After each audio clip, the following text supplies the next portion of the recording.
night. I'm Rod Sterling. You're listening to the Zero Hour. Suspense. I'm the Whistler. Yours truly, Johnny Dollar. Who is it? The Fat Man. Presents The Man Called X. The Mysterious Traveler. Another journey into the realm of the strange and terrifying. I hope you will enjoy the trip, that it will thrill you a little and chill you a little. So settle back, get a good grip on your nerves. Where are we going? You'll find out when we get there.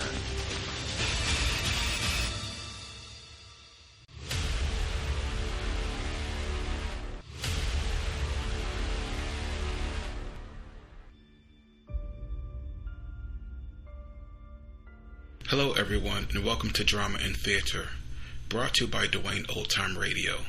Drama and Theater features some of the best programs from the golden age of radio, including Escape, The Fat Man, Suspense, The Whistler, Zero Hour, Yours Truly, Johnny Dollar, and many, many more. Before we start today's drama, if you enjoy what I'm doing, let me ask you to subscribe to my channel. Subscribing is 100% free, and you will receive notifications on new posts. Lastly, if you have a moment, write a short 1 or 2 sentence review or give a rating on your preferred podcast service. A positive review or rating would help me out a lot. And now, on to the drama. And thank you for your support, as always. Welcome to a new week of Mystery and Suspense on Duane Old Time Radio. This week we have a 5-part story from Yours Truly, Johnny Dollar. One of my favorite series. Mystery series, anyway. This is the play is titled The Cronin Matter. We're going to hear episodes 1, 2, 3, 4, and 5, and these aired December 5th, December 6th, December 7th, December 8th, and December 9th, 1955. From Hollywood, it's time now for Johnny Dollar. Joe Parker, Johnny, Shirley Mutual. Oh, hi, Joe. What's on your mind? A gorgeous doll named Dolly McLean. Remember her? Sure. The Champagne Dream Girl. Yeah. Dancing darling of the roaring 20s. Finally married Barnaby Cronin, didn't she? Right. And for a wedding present, he bought her the Circle of Fire. Oh, yeah. One of the 5 most beautiful necklaces in the world. Diamonds and emeralds. Worth $500,000. It's been lying in a bank vault for the last 10 years since Barnaby died. We carry the insurance. So? She's coming out of seclusion, Johnny, giving a party. Just like the old days, she says. May go on for a week. Her last fling. And she's going to wear the Circle of Fire. Uh-oh. Get the picture? Gallons of champagne, everything mixed up, crazy. And that old lady with $500,000 around her neck. Target. You've got a problem, Joe. Johnny, we've got a problem.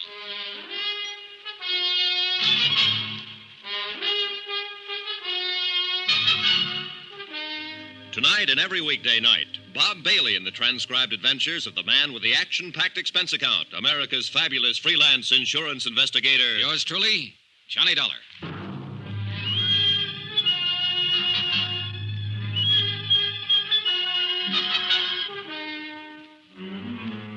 Expense account submitted by Special Investigator Johnny Dollar to the Home Office, Surety Mutual and Trust Company, Hartford, Connecticut.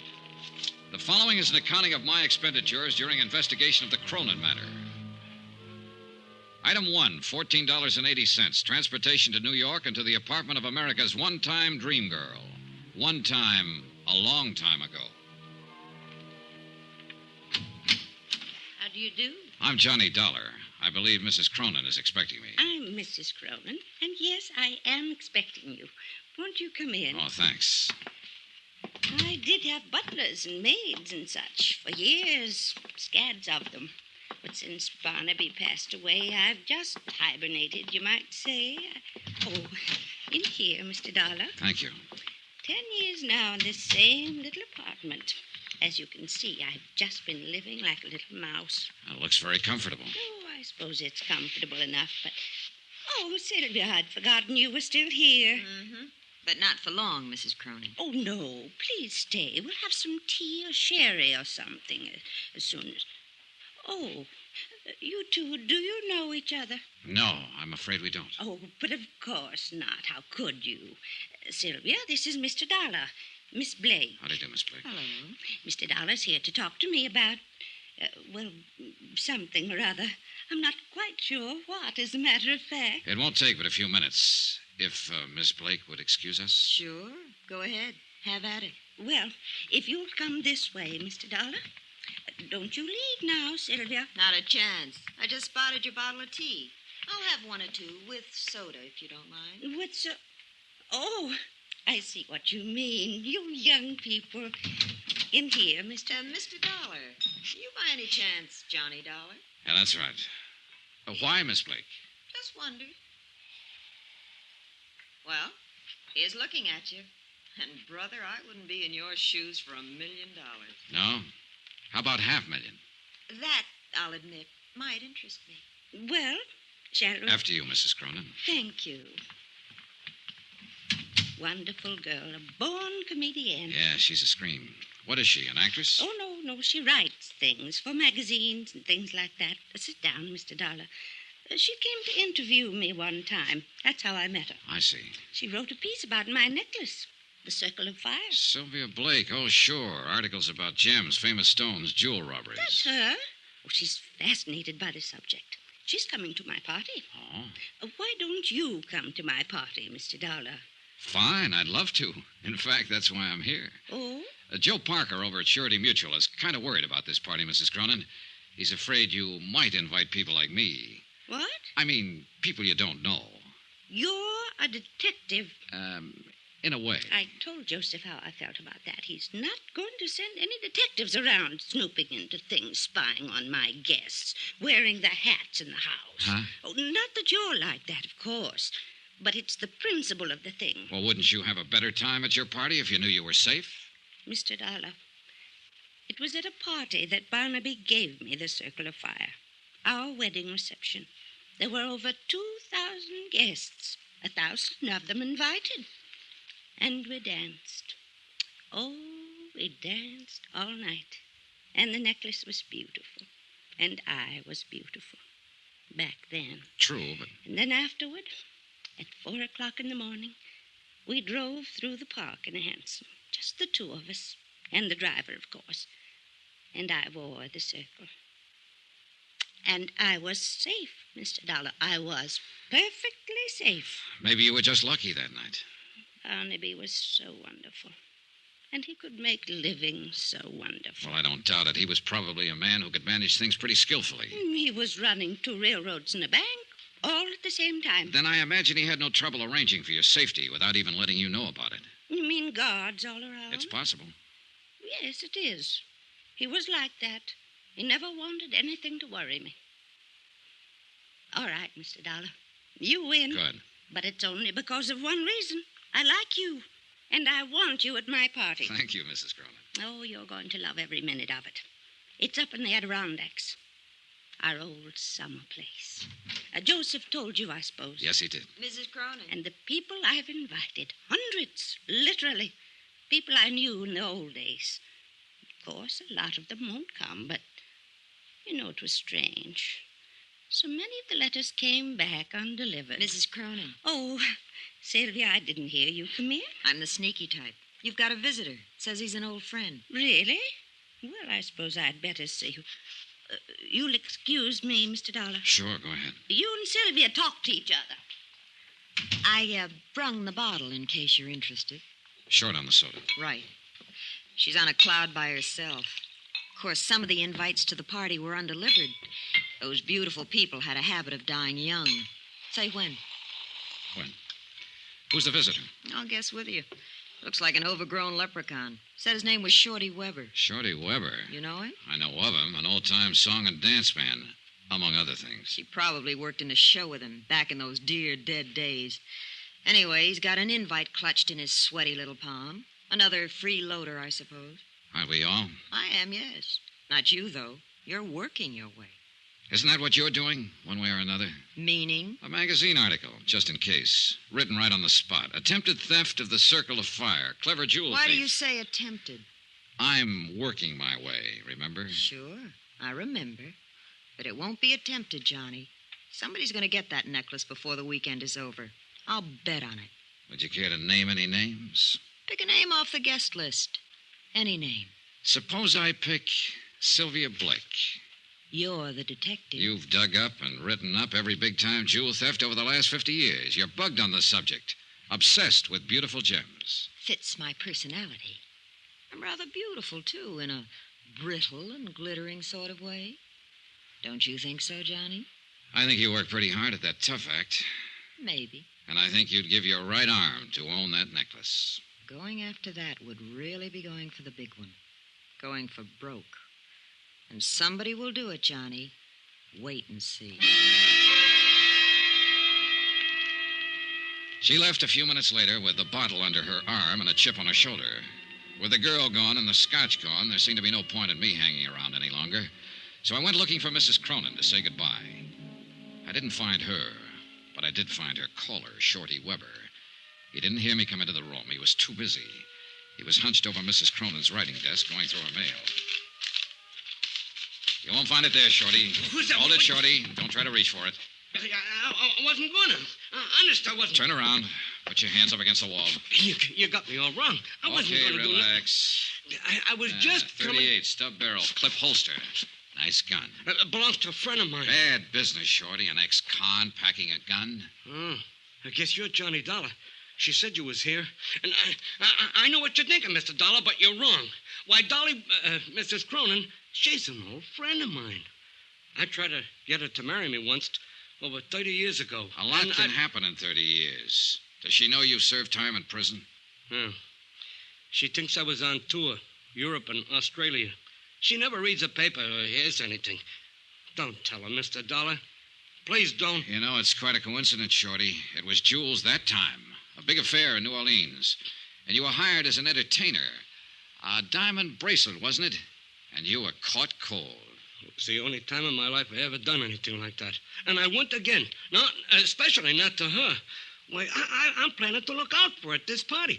That's why I bought the gun. And is that why you were going through her mail there? Yeah. I wanted to see who was coming. I learned things while I was doing time. I know how the word gets around in a big deal like this. There's a lot of wrong guys in this world. No argument, Shorty. Yeah, well, you met her. You know how she is. She's a babe in the woods on something like this. Should my ears be burning, or is it some other babe, you mean? Not for me, Dolly. You're the only babe I ever could see. Oh, Shorty, you never give up.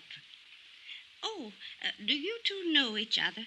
Not exactly, but we found we had a mutual friend. A certain state prison warden. How nice. Shorty's always doing benefits at those places. Dolly... Yeah, that was it. He did a benefit there. Oh, well, I'll bet you went over big. Well, you know... You're too modest, Shorty. Why, they loved him, Mrs. Cronin. Hated to let him leave. Yeah. Well, speaking of leaving, I got a shove now. Don't take any wooden nickels. It was crazy and corny and sad. The whole idea. I guess the sadness of it hit me when I was saying goodbye to Mrs. Cronin at the door. The gaiety slipped for a moment, and suddenly she was old and tired. And at the same time, she was a scared little girl. And then she said something strange, and the shivers ran up my back. Do you believe in premonitions, Johnny? Well, I have a hunch now and then. Well, whatever it is, it's the reason I'm doing this. Having this party. One last fling, you might say, before it's too late. Oh, come now. You're still a young woman, Mrs. Cronin. No. I'm old, Johnny. I've been old for years. Since Barnaby died. We loved each other so, but that's not what I mean. I've had this premonition lately. What sort of a premonition? That something awful, something terrible is going to happen to me.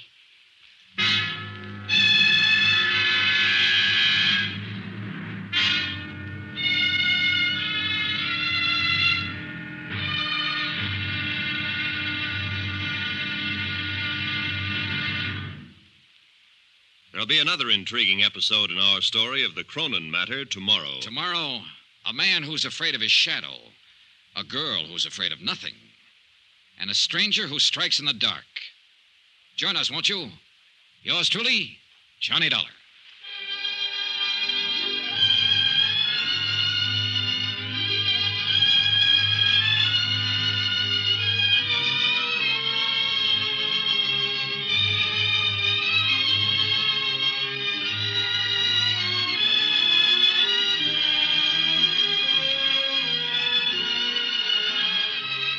Yours truly, Johnny Dollar, starring Bob Bailey, is transcribed in Hollywood.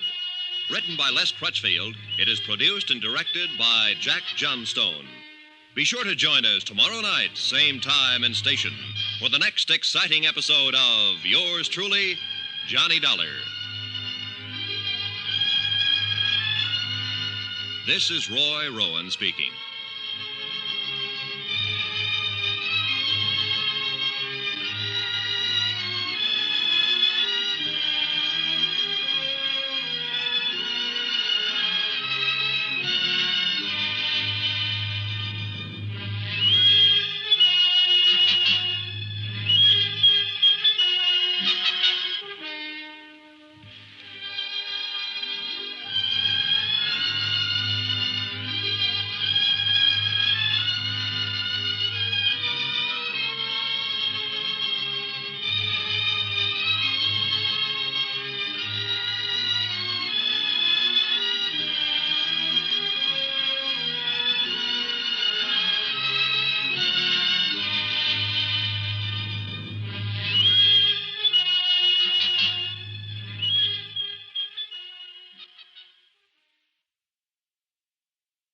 From Hollywood, it's time now for Johnny Dollar. Mr. Dollar, this is Jason Prell. Jason I Prell. manage Mrs. Cronin's trust fund. Oh, sure. We haven't met, of course, and I know that I'm overstepping the ordinary bounds of propriety, but I simply have to talk to you immediately, if possible. Well, can't it wait until train time? You're going with us up to a party in the Adirondacks, aren't you? Yes, I am, but it'll be too late then to make very much difference. Well, maybe you could tell me the general idea of what you I want. understand Mrs. Cronin has authorized you to obtain the Circle of Fire from the bank and to keep it in your possession until she wears it at the party. Yeah, that's right. Don't do it. Leave the necklace where it is. Why? It's a long story, Mr. Dollar, and it goes a long way back. The whole thing is a lot more complicated than you realize. Well, I'm beginning to realize it. Just exactly what is it you're worried about? I'm worried about Mrs. Cronin's sanity.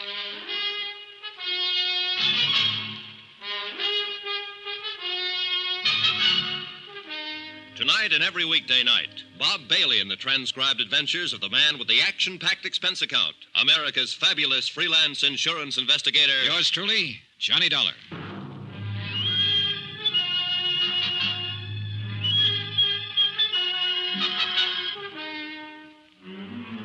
From Special Investigator Johnny Dollar, New York City, to the Home Office Surety Mutual and Trust Company, Hartford, Connecticut. Assignment, the Cronin matter. Expense account continued. Item 4, $1.80. Taxi to the offices of the Daily Times Courier for a look at the morgue files on Mrs. Cronin. The clipping started with the year 1916, when a bright-eyed, wide-eyed kid named Dolly McLean danced her way out of the chorus lines of a two-bit musical and straight into the limelight of Broadway. One hit show after another, hits just because she was in them. And parties, balls, social affairs. The Dancing Darling. A critic tagged her with a name in her first write-up, and the name stuck. So she danced away the mad, crazy years that followed World War I. And like everybody else, she lived it up. There were rumors of engagements, love affairs, the Baer and this, count that, one after another. Shorty Weber was mentioned a few times. And Jason Prell was in from the beginning, as a promoter, though, a business manager, not as a lover. Her friends were mentioned, hundreds of them. Then Barnaby Cronin came into the file. Boy wonder of the business world, the Golden Prince. Engagement, marriage, and Barnaby's fabulous gift to his new bride, a $500,000 necklace of diamonds and emeralds, the Circle of Fire. Then Barnaby's sudden death, Mrs. Cronin's seclusion. End of file. Expense account item 5, $24.30, transportation, hotel, and incidentals. and a taxi to the railway station to find the special coach Mrs. Cronin had chartered to haul her guests to the Adirondacks and to her Roaring Twenties weekend party. I purposely got there early, but one of the guests was even earlier. Mr. Dollar, wait. You are Mr. Dollar, aren't you? That's right, but I don't think... Jason Prell. Oh. I thought you might come down early to meet the bank messengers. Thank heaven you did. Well, I'm afraid I don't... Dollar, I've known Dolly McLean and Mrs. Cronin for over 35 years.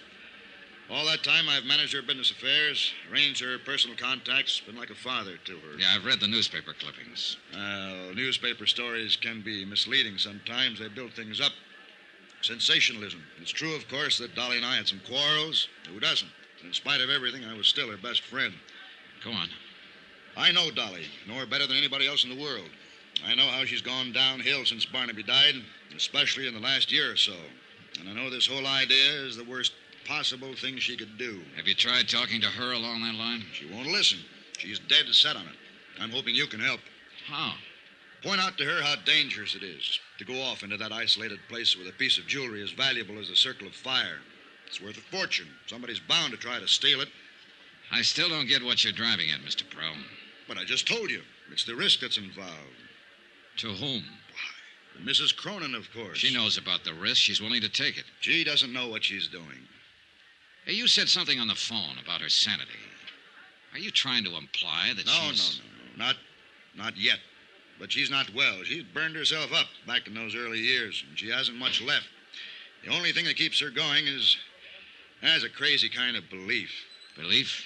Dolly believes in people. So do I, Mr. Prell. Well, yes, of course. But Dolly's whole thinking hinges on it. All the people she knew back in the heyday, the people she calls her friends, in her book, they can do no wrong. She lived in a dream world, still does, like a fairy princess. But it never really existed. Things weren't like that back in those days, Mr. Dollar. So I've heard. Most of the people she thought of as friends were only trying to use her. Barnaby and I would block them off, take care of things when things had to be done, and let her go on living happily in her Never Land. And now, that's the only land she has to live in. Is that what you mean? Exactly. Why, some of those friends would cut their mother's throat for a tenth of the value of the Circle of Fire. And those are the guests she'll have at their party. Well, I've already been told once that somebody will steal that necklace before the weekend is over. Do you want to add your prediction? I think somebody will try. And that's all that's needed to start that dream world of hers falling apart and to make her face things the way they are. May I ask you a question, Mr. Prell? Oh, yes, of course. This trust fund you're managing that her husband left for her, just how big is the setup? Barnaby Cronin was a wealthy man, Mr. Dollar, but he had his ups and downs like every business investor. The capital is adequate for her support, but not much more. Is the necklace a part of the trust capital? It's her own personal property. Otherwise, I could have prevented it from being taken from the bank. You have complete control of the trust, then? Yes. Barnaby knew that she had no understanding of business matters. I see. She's old, Mr. Dollar. Older than her years. Tired. All that keeps her alive is her belief in the past. Yeah, her dream world, where everybody loves her and protects her. Where she's still a dancing darling. And if that dream world is destroyed, she'll be destroyed along with it. Now, phone the bank, Mr. Dollar. Ask them not to bring that necklace here. I'm afraid they think I was crazy. Why? Because I've got it with me, Mr. Prell. I picked it up myself 2 hours ago. Then heaven help us all.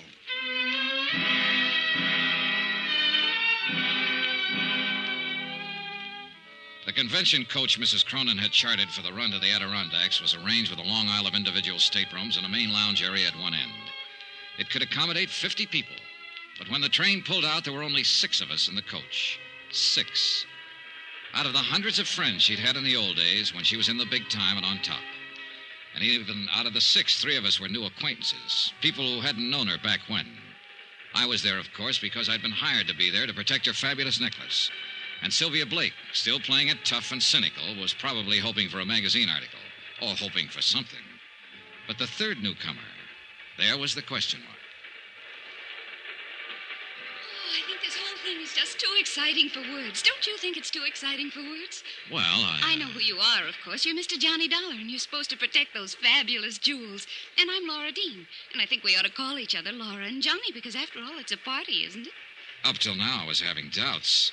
You're, obviously not one of Mrs. Cronin's friends from the old days. Oh, no, I just met her back there at the station.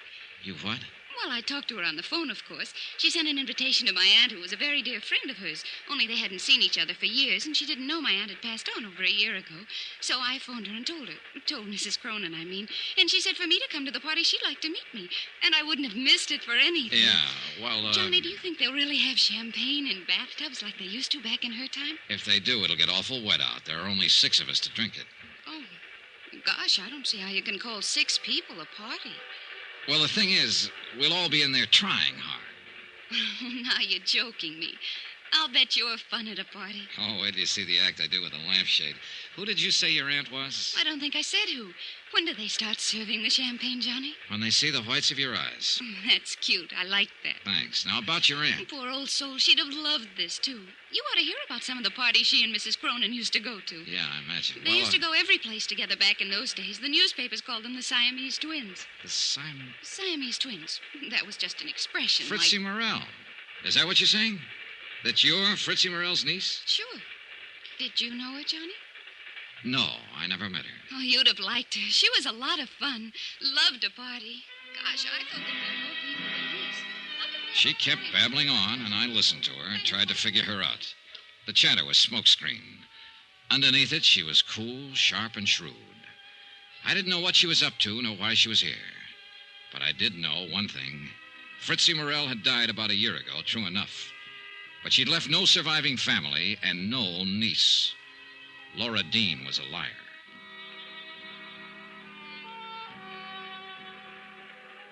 I hadn't seen Mrs. Cronin since we pulled out of the station. She'd greeted us, then gone right to her stateroom and stayed there. And when I saw Jason Prell come hurrying from that direction, I could read the look on his face even before he reached me. Mr. Dollar, please. Mrs. Cronin? Yes, go to her at once. What is it? What's wrong? She was suddenly taken ill, very ill. Hurry.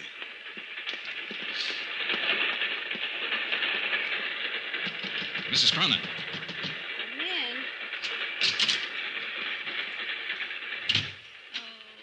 All right now. Oh.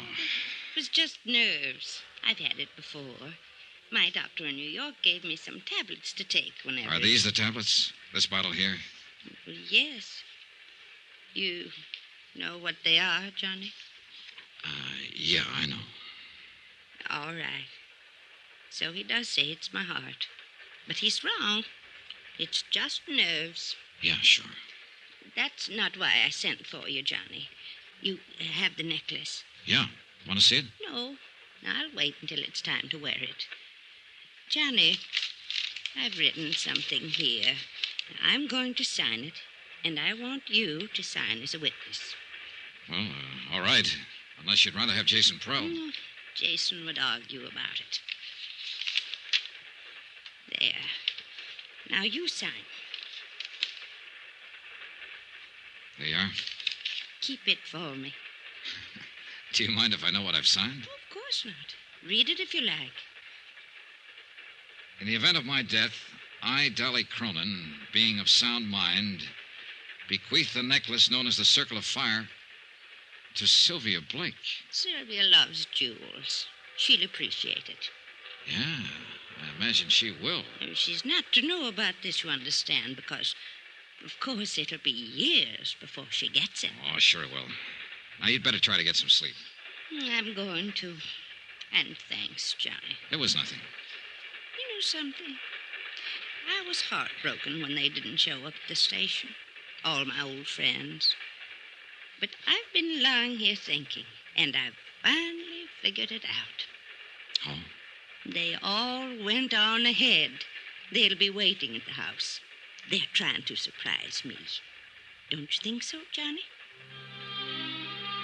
I said, yes, I thought so. But I was lying, because I didn't think so. But she was still a dancing darling, and she had that way about her. You wanted to protect her. I didn't go back to the lounge. I walked down the corridor to my stateroom. It was night by then, and the corridor was only dimly lit. My stateroom was dark. When I opened the door, I caught a bare flash of movement. Too late. Oh!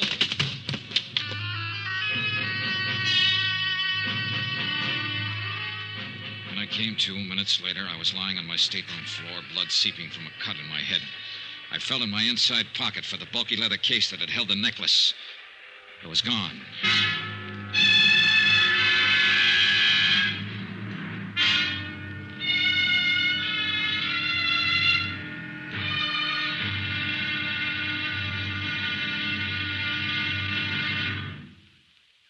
There'll be another intriguing episode in our story of the Cronin matter tomorrow. Tomorrow, an old love and an old hate. And violence breaks out at midnight. Join us, won't you? Yours truly, Johnny Dollar.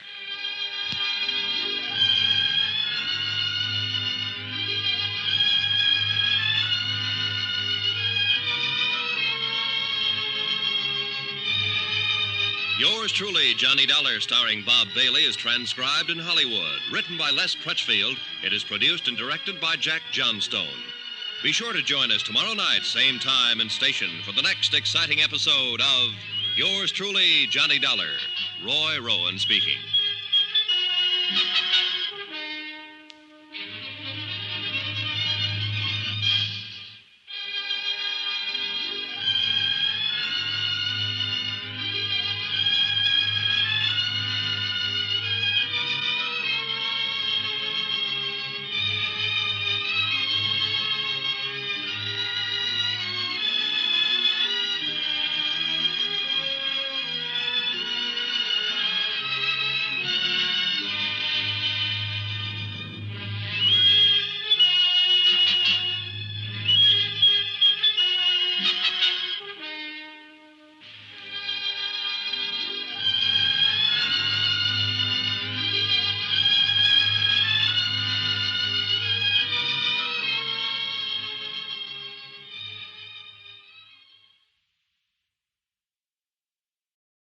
From Hollywood, it's time now for Johnny Dollar. Hello. Dollar? You're the Mrs. Dollar that's been trying to phone me? Is this Dr. Bigby? That's exactly who it is, and I'm very busy right Look, now. Dr. Bigby, I want you to come out here just as soon as possible. It's the old Cronin summer place about 5 miles up the river from where... Oh, I know where it is, I know. What are you doing up there? The house has been closed for years. Mrs. Cronin opened it up for a party this weekend, but she was taken ill on the train coming up, and I want... Is Dolly out there? Yes, she's the one I want you to look at. So she's back. After all these years, she's come back. She had a prescription from her doctor in New York, but she's taken the last of it. It's apparently her heart. I'm sorry, Mr. Dollar. I'm very busy tonight. Oh, what? Much too busy, and then there's a storm coming up, and I have a patient someplace, I think. Now, wait a second. If you're a friend of Dolly's, Mrs. Cronin's, do one thing. Take her back to New York. Now. Tonight. Get her out of here. Fast. Before it's too late.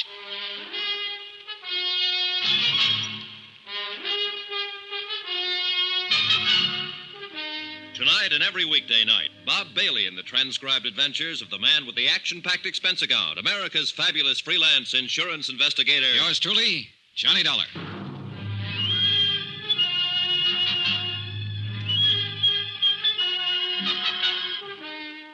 From Special Investigator Johnny Dollar at Wells Falls, New York, to the Home Office, Surety Mutual and Trust Company, Hartford, Connecticut. Assignment, the Cronin matter. A $500,000 necklace. Expense account continued. Item 7, $5.40, taxi. I figured I'd find Dr. Bigby in one of the local pubs, but I covered them all in about 30 minutes. No sale. And unfortunately, Bigby was the only doctor in Wells Falls. Worse, the local druggist couldn't fill Mrs. Cronin's prescription. The nearest chance was Tupper Lake, 25 miles away. Back out at the Cronin place, I turned the taxi over to Jason Prell, Mrs. Cronin's business advisor, and he took off for Tupper Lake to look for the medicine. Then I went looking for Mrs. Atherton, a village woman who had been housekeeping on the estate since the place was built. I found her in the kitchen. Storm's brewing up, coming out of the mountains. It'll hit us before morning. They always come in the night. I guess you've seen a lot of storms in these hills, Mrs. Atherton. Lived here all my life, never been out of them. It's Miss Atherton, not Mrs. Oh. She's the missus up in the bed, even if she is a widow. Little Dolly, Mrs. Cronin, till death do us part. Did you know Barnaby Cronin, Miss Atherton? Yes, I knew him. Of course I knew him. I worked here. Oh, yes, you were here then. What kind of a man was he? Like any other man. Not according to Dolly, Mrs. Cronin. She apparently worshipped him. Still does, in fact. Dolly's always worshiping something. Everybody was always worshiping her. She had us all dancing to her tune, and without even trying. You knew her back then? She was born and raised here in the village. I thought everybody knew that. No, that's what I missed. Well, we used to work together, waiting tables at the summer hotels around here. That's where Jason Prell saw her. Told her she ought to be on Broadway.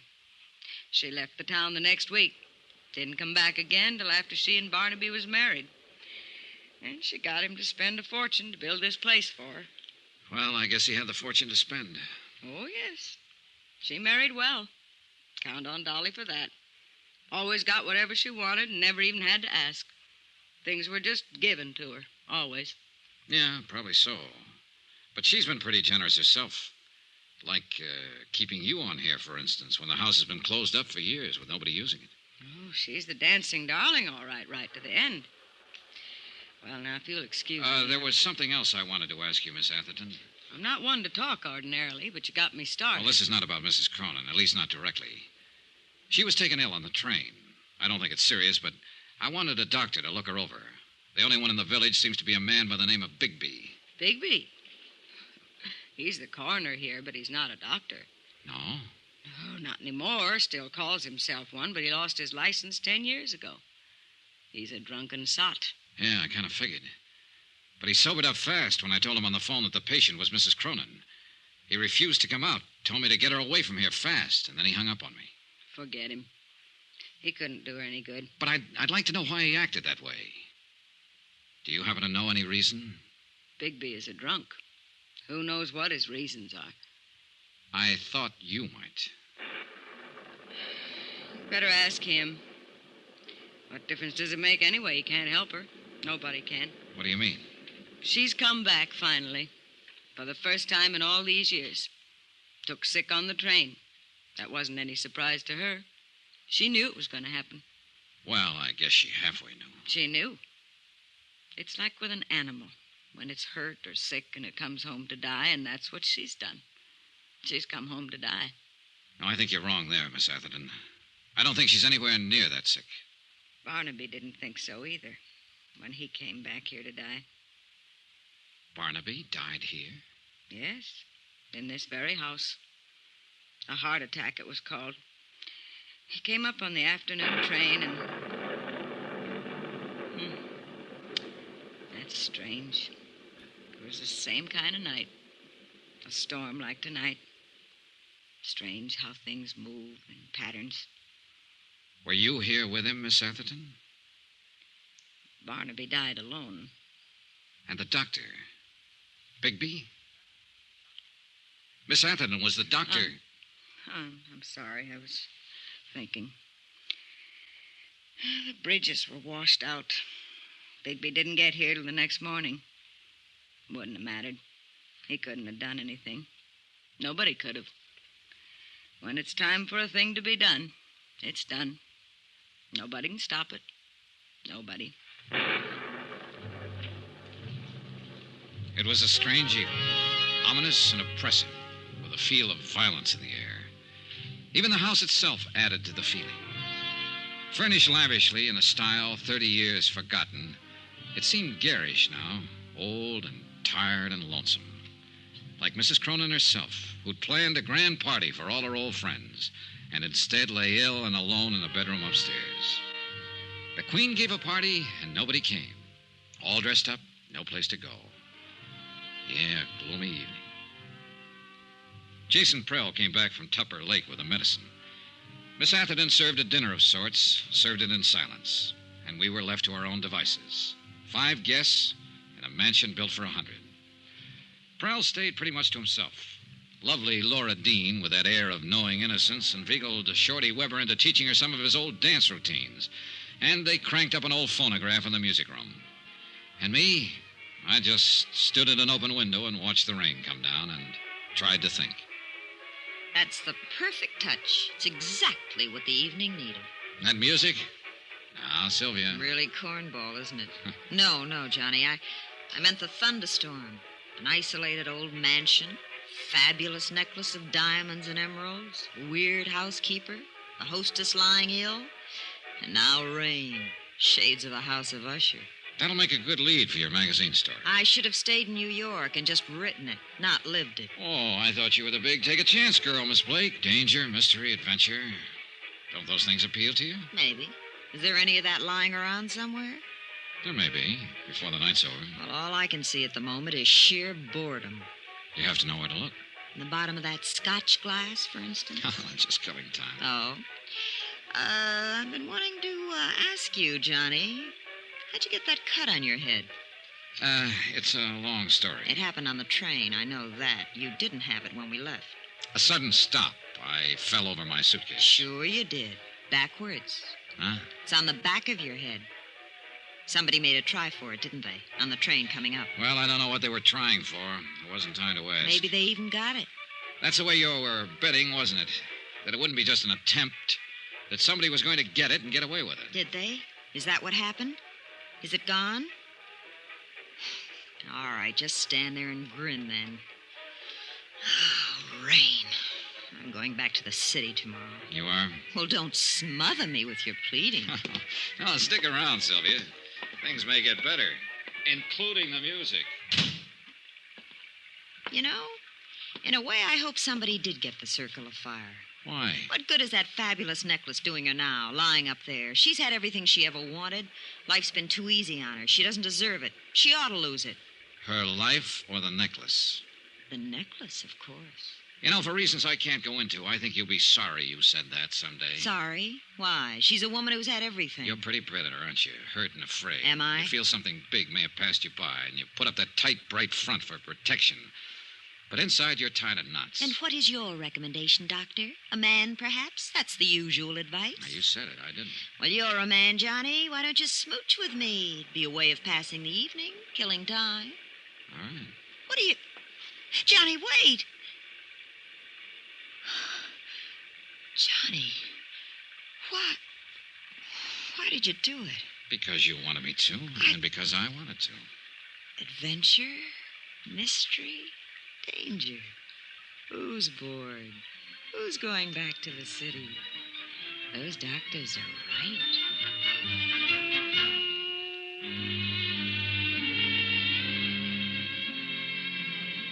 Mr. Dollar, could I talk to you for a minute? Why not, Shorty? What's on your mind? I don't know exactly why you called us all together in here. It was Mrs. Cronin's idea. She set it up with me earlier. Well, it ain't got nothing to do with what I want to say. You seen me in a bad light there yesterday at Dolly's apartment. Well, you found a gun on me. You know about my record. It made it look bad. I know it did. But so help me, Mr. Dollar, everything I told you was the gospel truth. Yeah. I'd break my arm before I'd do anything to harm Dolly in the least bit. You see, I've been in love with that woman for 35 years. Like to broke my heart when she married Barnaby. But I always knew I didn't have no chance right from the start. She was up there, big, somebody. Me, I was a nobody. But I'd still die for her any time. That's all, Mr. Dollar. I just wanted you to know. They were all there, gathered around the big dining table, watching me and waiting. Mrs. Cronin had asked me to arrange it. She said that was the main reason they'd come, and she didn't want to disappoint them. I told them that. And then I took the circle of fire from my pocket and laid it on the table. They all reacted in different ways. Laura Dean gave a gasp and her eyes opened wide. And Sylvia... Look at it. Just look at it. Sylvia Blake was fascinated, hypnotized. Yeah, you should have seen it on her back in the old days. It sparkled even twice as much. So that's what this is all about. It's only jewelry. I've seen it before. But there was one special reaction I was looking for, and I got it. Jason Prell's face went white. Who could imagine anything so beautiful? Mr. Prell, you seem surprised. I wasn't carrying the necklace in its case, the case you stole from me on the train. What? I was carrying it loose in my pocket. What did you do, throw the case off the train without even bothering to... It's running away! Prell! I went after him, but he'd already disappeared somewhere down the hall. He knew the layout of the house, and I didn't. I searched the different rooms quickly as I passed, but there was no sign of him. He couldn't have reached the floors above, but he might have gone down toward the game room and lower halls. I eased my gun from its holster and started slowly down the stairs. And at that moment, every light in the house went out.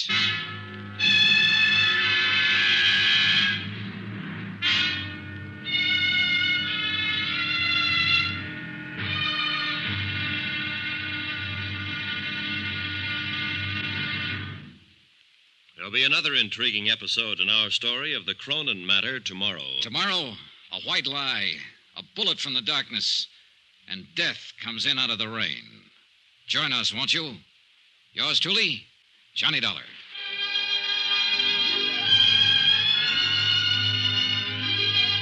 Yours truly, Johnny Dollar, starring Bob Bailey, is transcribed in Hollywood. Written by Les Crutchfield, it is produced and directed by Jack Johnstone.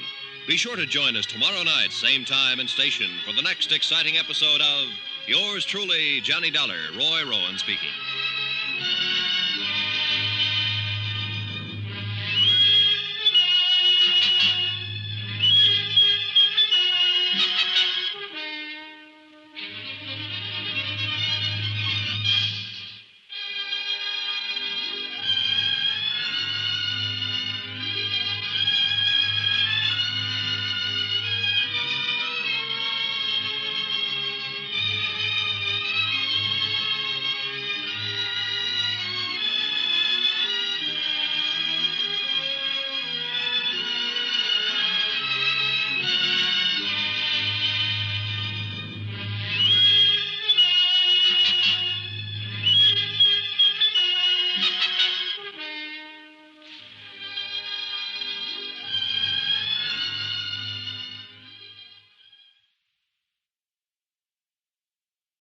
From Hollywood, it's time now for...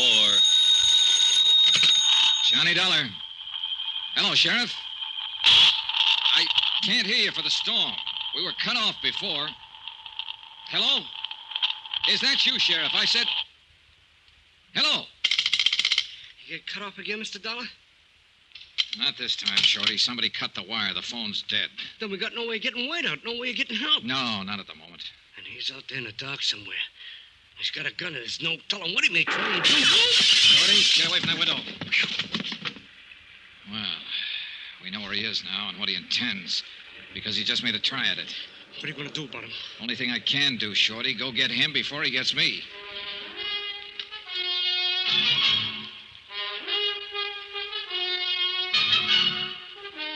Tonight and every weekday night, Bob Bailey in the transcribed adventures of the man with the action-packed expense account. America's fabulous freelance insurance investigator. Yours truly, Johnny Dollar.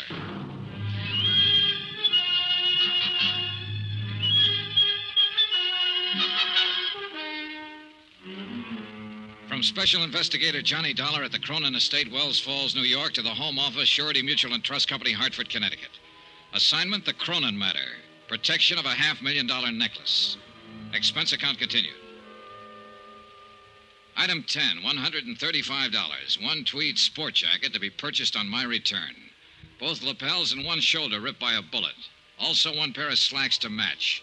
Destroyed a few minutes later in the mud, slush, and underbrush in the grounds of the Cronin place while pursuing a suspect who'd already tried twice to kill me and who made a third go at it when I stepped out of the side door of the house. Tony, away from the door, quick. Whew, boy, that was close. Yeah. He could see the door opening, but he can't see us, not in this mess. He's desperate. He's shooting blind. Look, Shorty, why don't you go on back in the house? There's no reason for you taking chances like this. You're taking them? With me, it's a job of work. I get paid for it. I told you earlier how I felt about Dolly, I mean. I don't know what Jason Prell's game is, Mr. Dollar, but if it's against her, then I'm against him. I'm staying. All right, it's up to you. Thanks for giving me my gun back. Emergency, that's all. You've got a prison record, Shorty. You know what it means if you're caught with a gun. Yeah, I know. Hey, good. I figured Prell would give himself away if he kept that up. I got him spotted now. Where? At the base of that tall pine, a little to the left. Watch for it, the next flash of lightning. There, yeah, now I see it. I know the one you mean. Then stay here and keep him pinned down. It's a good spot. You've got cover from the wall of the terrace there. What are you going to do? Circle around and come up beside him. Just throw a shot at the base of that pine tree now and then. Keep him tied down. Keep him busy. You got it? Right. And good luck. I left the shelter of the house and started edging through the shrubbery. The undergrowth was a regular jungle. It would have been impossible to slip up on Prell without his hearing if it hadn't been for the storm. Shorty Weber fired now and then at the pine tree. And twice Prell fired in answer. Jason Prell, so-called friend of old Mrs. Cronin, knew I had him tagged. At first, I'd been guessing mainly, but he didn't know it. And he'd lost his head and made the guess prove out. And now he was apparently ready to risk murder or death rather than face a prison term. I was within 30 feet of him. He hadn't heard a sound. He was still firing at Shorty over on the terrace. His back was turned partly toward me. He didn't know I was near, so I leveled my gun. Get your hands up, Prell. Drop that gun. You're covered. He whirled, peering into the darkness of the bushes, trying to see me. He knew I was close, but he couldn't tell where. He raised his gun, started to turn, and I'm not quite certain what happened next. The light was bad, and I could hardly see him. Whether he stumbled accidentally or what is something I'll never know. All I know is that when I walked over to him, he was dead.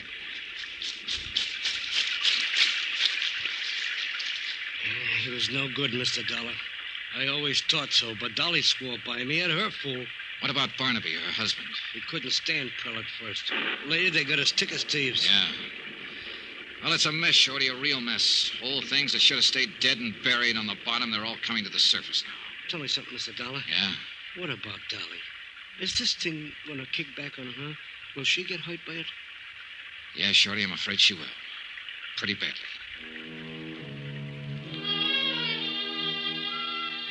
It was deep into the night, edging toward dawn, when I got back to the house.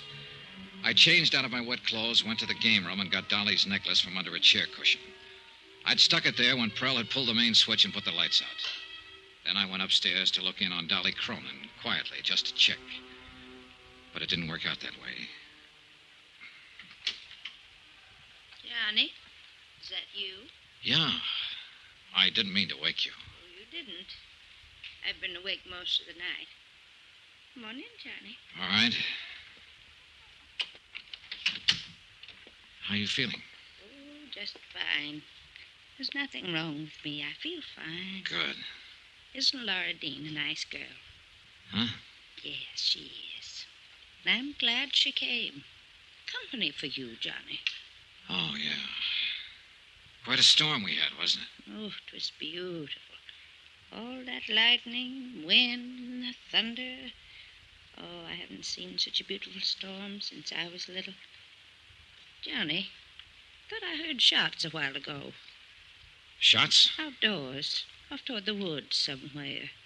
Oh, it might have been lightning, thunder. Sounded like a gun, like somebody shooting. Well, sound plays funny tricks up here in the mountains. I guess so, but... Well, I've been thinking back over the past so much that makes the present a little unreal. I'm afraid the past is about all I have left now. Now, don't be so quick to sell this future of yours short. You've got a lot of years yet, good years. Well, I had a lot of good years. Good friends, good times, a good life.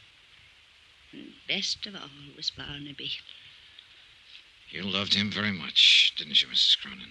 I worshipped him. He was perfect. He never did a wrong thing in his life. Now that he's gone, he's the one fine memory I always cling to. Oh, if I didn't have that, well, I just couldn't go on. Well, then let's hope you never lose that memory.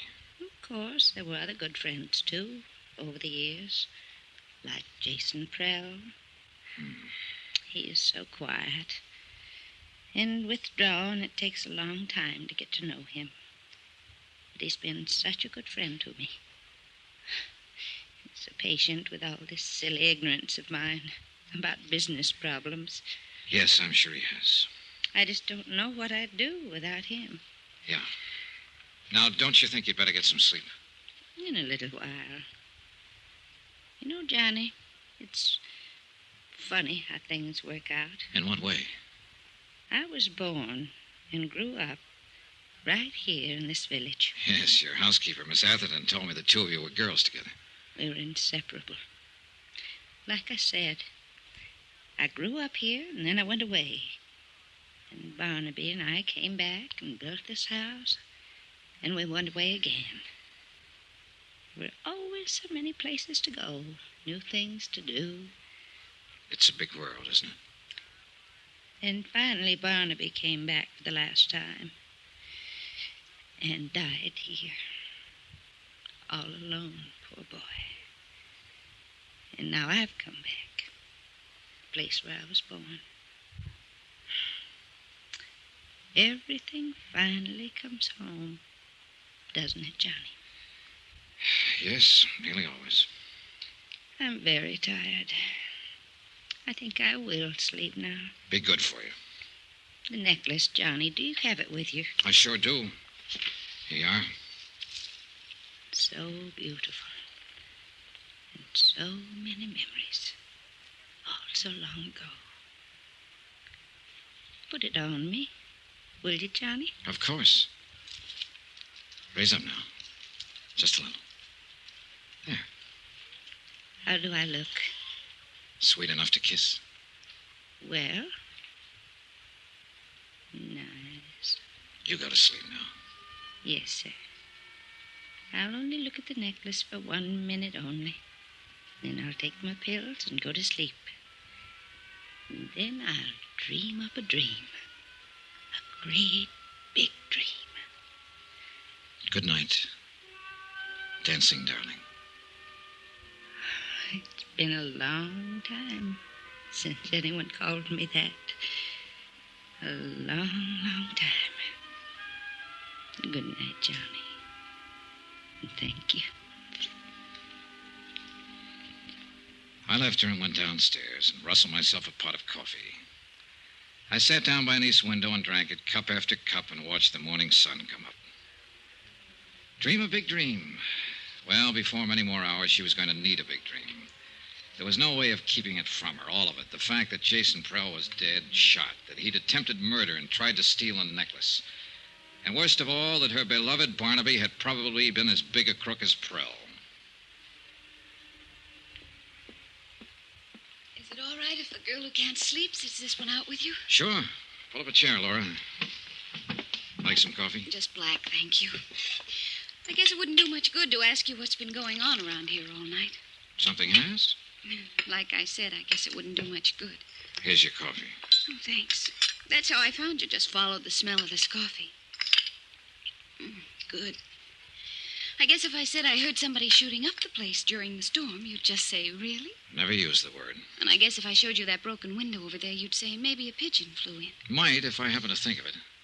I'm sorry all this kept you awake. Oh, don't apologize. I probably wouldn't have slept anyway. Why not? Guilty conscience? Don't be silly. I didn't even do it. Do what? Whatever it is I'm supposed to feel guilty about. Lying is what I had in mind at the moment. Oh, I do that all the time, but I never feel guilty about it. I just call it making up things. Like claiming you were the niece of Fritzie Morel, Mrs. Cronin's oldest friend. Gosh, count my windpipe. Like claiming you're Fritzie Morel's niece. Mostly I drink tea, but you already had the coffee Like made. claiming you're Fritzie... All right. How'd you find out? Nothing very spectacular. She just didn't have a niece. I wasn't sure, but I thought she must. Everybody her age has at least one niece. What was the idea? Well? Well, I lived in the same rooming house she did. She liked me, talked to me a lot before she died last year. So when the invitation came last week, I got the idea of going as her niece. I didn't mean any harm by it. I just wanted to go to the party. All right, relax. That's about the way I figured it. Well, it turned out to be quite a party, didn't it? I hope I never see another one like this. Johnny, what's wrong with her? It was Miss Atherton. I got up slowly from my chair as she walked toward us and then stopped a few feet from the table.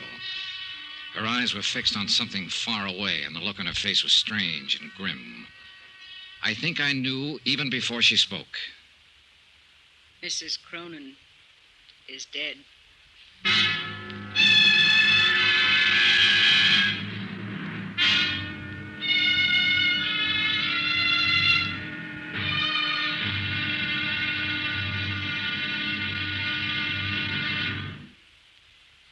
There'll be another intriguing episode in our story of the Cronin matter tomorrow. Tomorrow, the questions and the answers for the living and the dead. The final payoff. And fate itself plays the last trump. Join us, won't you? Yours truly, Johnny Dollar.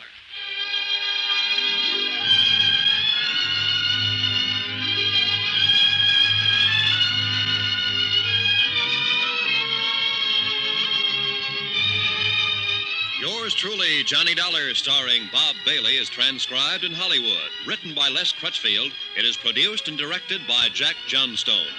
Be sure to join us tomorrow night, same time and station, for the next exciting episode of Yours truly, Johnny Dollar. Roy Rowan speaking.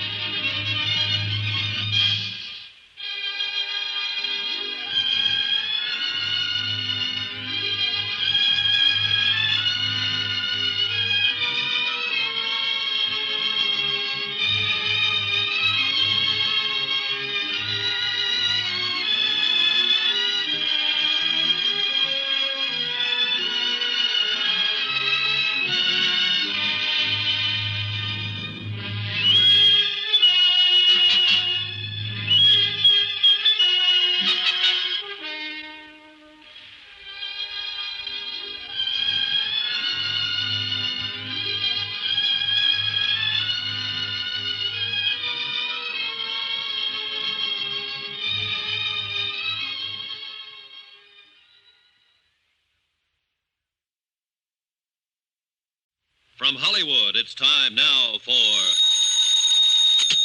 Johnny Dollar. Dr. Bigby here. Dr. Bigby. I'm asking you for the second time now to come out to the Cronin place. I told you last night, Mr. Dollar. The circumstances are different now, a lot different. We don't need a doctor. We need a coroner. A coroner? Where are you calling from? The operator told me the phone out there was out of order. It is. I'm at a forestry station a mile down the road. Jason Prell cut the wires last night before he was killed. Jason killed? Shot to death during the storm. So that's how he ended up. It took a long time, but everything finally comes home. Yes, Mrs. Cronin said the same thing an hour or so before she died. Dolly, too. Her heart, Mr. Dollar? In a way, maybe. The dancing darling. Finally at rest. She... What do you mean, in a way? Dr. Bigby, Mrs. Cronin was murdered.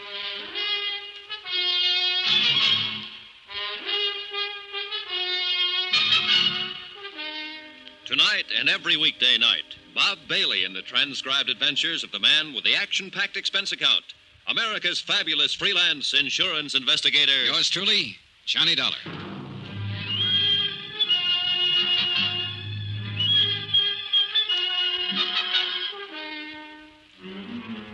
From Special Investigator Johnny Dollar at the Cronin Estate, Wells Falls, New York, to the Home Office, Surety Mutual and Trust Company, Hartford, Connecticut. Assignment, the Cronin matter. Expense account, final page. Item 13, 10 cents. A half pack of cigarettes I left with a farmer who gave me a lift back from the forestry station. The price of my own feelings at the moment would have been lower. About 8 cents lower, in fact. I brewed another pot of coffee and sat down to wait for Bigby. But this time I laced the coffee with brandy. The sun was up by then, clear of the horizon, bringing a bright new morning and a brand new day. The storm was long over, and the world sparkled and danced. But too much of the night was still with me, and the past still too much alive. And yet, maybe Dolly Cronin was better off. She was a part of that past now, where friends were always true, and every minute of life was even more wonderful than the last one. And where she was still and forever, the dancing darling. Good morning, Johnny. Oh, hi, Sylvia. I'm in the coffee business this morning. How about it? Please. Having yours with cream, I see. Yeah, bad night. Shall I make yours the same way? Right. I had a bad night, too. Thanks. You look real beat, Johnny. Couldn't be any beater. Something pretty terrible happened last night, didn't it? Yes. Jason Prell is dead. Oh. And Dolly Cronin is dead. Oh, no. I loved her, Johnny. I didn't mean what I said last night about life always having been too easy for her, and you were right. It was just being frustrated, tied in knots and covering up. I loved her. She was sweet. Yeah, she was quite a girl. She had something, I don't know. She had love. She loved people, and they loved her in return. Maybe so. Anyway, I guess this belongs to you now. The necklace? The circle of fire? What do you mean it belongs to me? She made a will last night. I witnessed it. She left the necklace to you. I just can't believe it. Johnny, can I put it on? Why not? It's yours. She wanted you to have it. You look good in it. I just can't believe it, Johnny. Well, before you get carried away too far, maybe you'd better brace yourself. Oh, it's not mine after all. Oh, it's yours, all right. But it's not real. What? It's a good copy, worth maybe $400 or $500, but that's all. Well, I don't understand. It's so well known. The circle of fire. It's been written up over and over. Yeah, from old records. But nobody's really examined it for years, since before Barnaby Cronin died. It's been locked up in a bank vault until I took it out. Was there ever a real one? Yes, originally. But it was broken up and disposed of years ago. Jason Prell knew it. Was in on the substitution, I suppose. That's why he was so desperate to steal it from me and get rid of it before I found out it was a copy. He knew that if that deal came to light, it would call attention to some of his other activities, worse ones. What do you mean? Prell had complete charge of Mrs. Cronin's estate. He told me it was worth practically nothing. But according to records I saw in New York, it amounted to over $1 million in the beginning. He was stealing her blind all these years. Oh, it was easy. She was alone in the world, knew nothing about business. She trusted him, thought he was her friend. She trusted everybody, much too much. Well, she sure trusted the wrong ones, including her husband. Barnaby? Sure. Who do you think disposed of the necklace and slipped her a copy after making such a big deal out of his fabulous wedding gift? A phony. And she worshipped him. The king. In her book, the man who could do no wrong. Well, in the business book, he didn't do much else but wrong. According to the records, most of his deals were pretty shady. Especially after he and Prell teamed up. Yes, Miss Atherton? Dr. Bigby is here to see you. All right, show him in. Mr. Dollar, I wouldn't believe too much of what he says. He's a chronic drunk. Yes, I remember you telling me. Show him in. Yes, sir. Well, I was just thinking, Johnny. Mrs. Cronin didn't know any of this, I assume. no, she was safe in her dream world. And she thought she was giving me the real necklace. That's right. It's crazy. And kind of wonderful, isn't it? Just like that, she gave me something she thought was worth $500,000. Just because I was nice to her and liked her. You know something, Johnny? What? I'm just as glad it is a copy. It's beautiful, and I love wearing it. I'd have been scared of the real one. And I'll always remember that, like that dream world of hers, she thought it was real. One more question left, but a big one. The question of murder. And I already had the answer. I was sure of it. And I knew there was nothing I could do about it. Dr. Bigby was a man under 60, but he looked years older, a harried man, tired and worn. He sat down for a moment and we talked. And I began to realize that here was another man who'd been under Dolly Cronin's spell, and who was shocked and hurt by her dying. It was a remarkable thing and a difficult one to explain, Mr. Dollar. Like many another, I suppose, I often wondered why I felt the way I did about her. It was a sort of magic she had. Yeah, I know. Even as a girl here in the village, she had that same power and had it without knowing it. Everybody loved her. No, not quite everybody. At least one person didn't. Yes, you mentioned on the phone the word murder. That's right, Dr. Bigby. Who killed her? A man we can't touch because he's already dead. Jason Prell. Well, he's done about everything else, I guess. I wouldn't put it past him. What do you base it on, Mr. Dollar? A bottle of pills. Prell supposedly went to Tupper's Lake last night and got a prescription filled from Mrs. Cronin. She took some of it this morning, an hour and a half before she died. There it is. I'd seen the bottle on the train coming up with a few tablets left on the same prescription. And these are different. Well, you're right on one count, Mr. Dollar. Those aren't what the prescription calls for. What do you mean, one count? I talked to the druggist at Tupper's Lake on the phone last night. He told me about Jason being in. All right, it still stands. He had the prescription filled and then changed the tablets, substituted these. It's possible. Would you happen to know what they are without having them analyzed? I've got a pretty good idea, but I'll wait until I've examined her before I'll say positively. Mr. Dollar, I'd like to explain why I wouldn't come out when you called me last night. Yeah, I wish you would. I'd been drinking. So I gathered. I'd been drinking that other time, too, and I'd made a mistake. I didn't want to make another one. Just what do you mean? When Barnaby Cronin died here, I signed the death certificate. Yes, I know. I hadn't treated him. He was dead when I came out. I called it a heart attack. I was drunk, and I was wrong. Barnaby was poisoned. Go on. I didn't suspect it until later, and then I was afraid to do anything about it. I'd signed that certificate, and I knew it would break me. So I kept still, and I consoled myself with drink. And finally, it broke me. So the same end result was achieved. Look, Dr. Bigby, if Barnaby Cronin was here alone, then how was he poisoned? Alone? He wasn't alone when he died. She was here with him. Mrs. Cronin? Of course not. Why do you think he was always making trips up here, always by himself? I didn't know he was. For years, every week or two, the whole village knew about it. She was here with him that night. She's the one who called me, asked me to protect her good name. She's the one who poisoned him. And now she's had another try with the same poison. But why? Ask her why. Ring for her and ask her. That won't be necessary. Well, I'll go on up and make my examination. Well, Miss Atherton, I'm asking, why? He was planning to break off our relation. He told me that night. She'd finally won. That silly little fool had finally won. But I didn't let her win. I killed him. You're confessing to murder, you know. It doesn't matter now. I've accomplished everything I meant to accomplish. So it was you who changed the tablets in her prescription bottle and substituted the poison. Of course.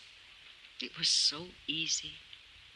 For once in my life, things were just as easy for me as they'd always been for her. Will you have the sheriff come out, Mr. Dollar? I'd like to make my confession.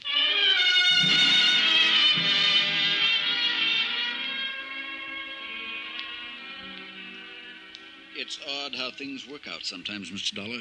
Yeah. Mrs. Cronin said something like that last night. I was pretty certain when you showed me the tablets, but I wanted to make my examination first. What do you mean? After Barnaby died and I started to suspect Miss Atherton, I managed to steal the poison from her in order to analyze it. I substituted harmless tablets of the same general appearance. And those are what she's kept all these years? What she gave to Mrs. Cronin? That's right. They were perfectly harmless. But in that case... Dolly Cronin died from a heart condition. The tablets had nothing to do with it. In a sense, Dolly died the same way she lived, from natural causes. Expense account item 14, $83.90. Incidentals and transportation from Wells Falls back to Hartford. Expense account total, $263.30. End of account, end of report. Remarks? The insurance angle here seems a little muddy. Premiums were paid for years on an item that didn't exist. And yet, no claim was filed and none will be. So, well, I leave it to your legal eagles. Me, I'm beat and tired and maybe a little sad. I've come out of this with a kind of nostalgia. And for a time and place I never even knew. And I'm halfway in love with a girl back in that time and place. A girl I've never seen. Oh, sure, I know. It's a dream world and a dream girl, and none of it exists. But it's too bad. I wish it did. Because she must have been a honey. A real sweetheart. A dancing darling. Yours truly, Johnny Dollar.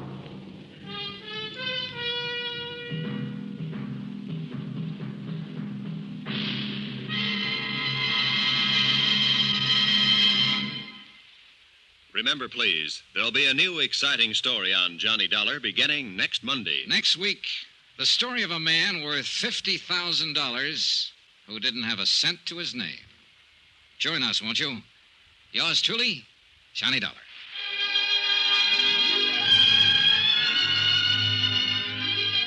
Yours truly, Johnny Dollar, starring Bob Bailey, is transcribed in Hollywood. Written by Les Crutchfield, it is produced and directed by Jack Johnstone. Heard in this week's cast were Virginia Gregg, Shirley Mitchell, Vivi Janiss, Barbara Fuller, Benny Rubin, John Dehner, and Parley Baer.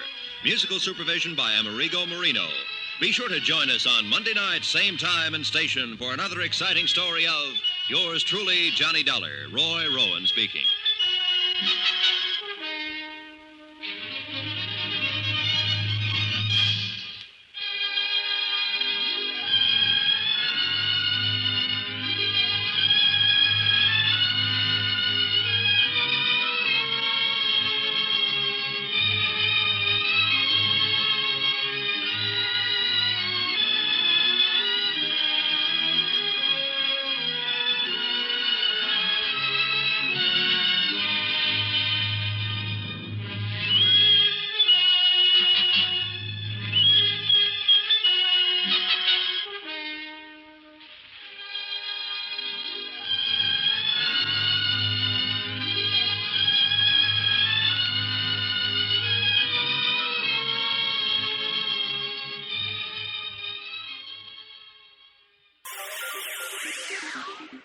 Thank you for listening to and showing your support for my podcast.